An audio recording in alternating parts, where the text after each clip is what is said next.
오늘 우리가 함께 파헤쳐 볼 이야기는요, 고대 로마의 아주 독특하면서도 상상 이상으로 강력했던 한 직책에 대한 겁니다.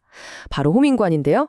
아니요, 딱 이 한마디로 국가 전체를 멈춰 세울 수 있었던, 그야말로 민중의 대변인이자 절대 권력의 소유자였던 이들의 이야기, 지금 바로 시작해 보겠습니다.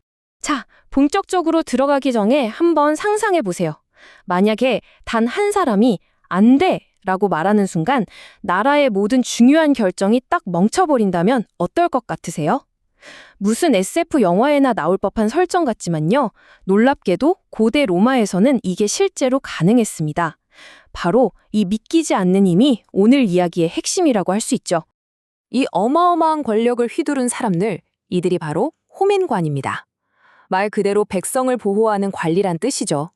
평민들이 직접 뽑은 대표인데 이들의 가장 강력한 무기는 바로 거부권, 라틴어로는 베토였습니다. 이 권한 하나로 로마 최고의 권력기관인 원로원, 심지어 국가 최고 지도자인 집정관의 명령까지도 그냥 없던 일로 만들어버릴 수 있었던 거예요. 정말 대단하죠?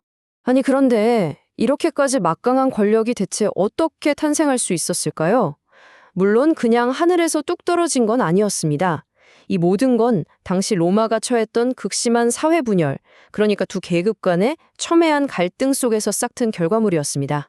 그 당시 로마 사회는요, 말 그대로 두 개의 세계로 나뉘어 있었어요. 한쪽은 모든 걸 다 가진 소수의 귀족, 파트리키.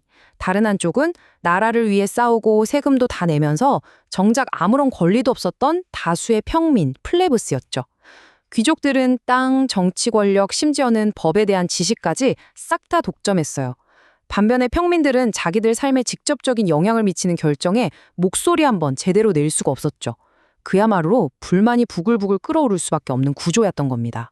이런 구조적인 불평등, 이게 영원할 수는 없었겠죠. 결국 평민들은 한계에 다다랐고 마침내 엄청난 결단을 내리게 됩니다.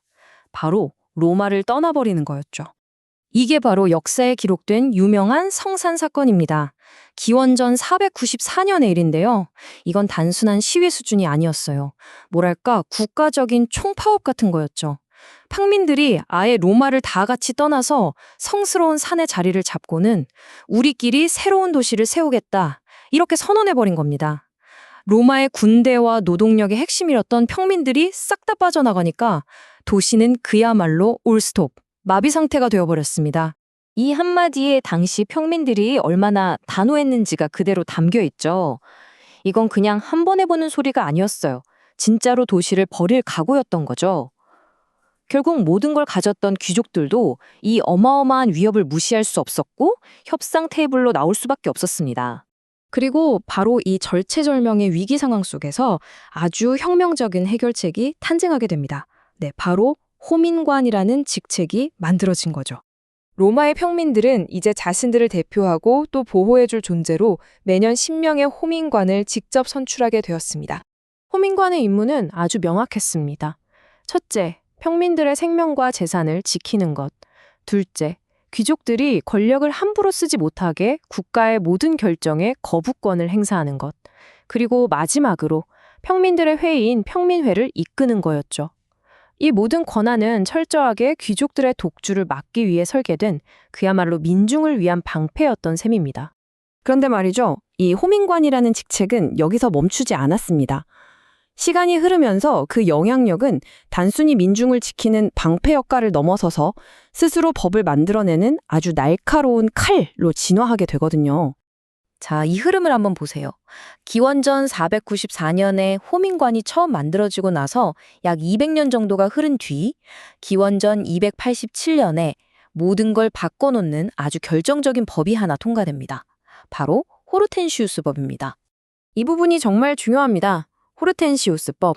이게 무슨 뜻이냐면요. 이제 평민회에서 결정한 사항이 원로원의 승인 없이도 귀족을 포함한 모든 로마 시민에게 적용되는 완전한 국가법이 됐다는 거예요. 와, 엄청난 변화죠? 이걸로 호민관은 더 이상 방어만 하는 수비수가 아니라 직접 로마의 법을 만드는 강력한 공격수, 즉 입법자가 된 겁니다. 물론 영원한 권력은 없다고 하죠. 이 막강했던 호민관의 힘도 로마가 공화정에서 재정, 즉 황제가 다스리는 시대로 넘어가면서부터는 점차 약해졌습니다. 직책 자체는 남아 있었지만 이름만 남고 예전과 같은 기능이나 힘은 거의 다 잃어버리게 됐죠.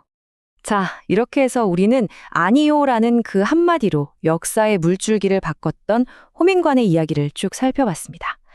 마지막으로 이런 질문을 한번 던져보면서 마무리할까 합니다. 2000년이 훌쩍 지난 오늘날 우리 사회에 존재하는 다양한 형태의 거부권은 과연 누구의 목소리를 대변하고 있을까요? 그리고 그 힘은 무엇을 위해 사용되고 있을까요? 한 번쯤 깊이 생각해 볼 만한 질문인 것 같습니다.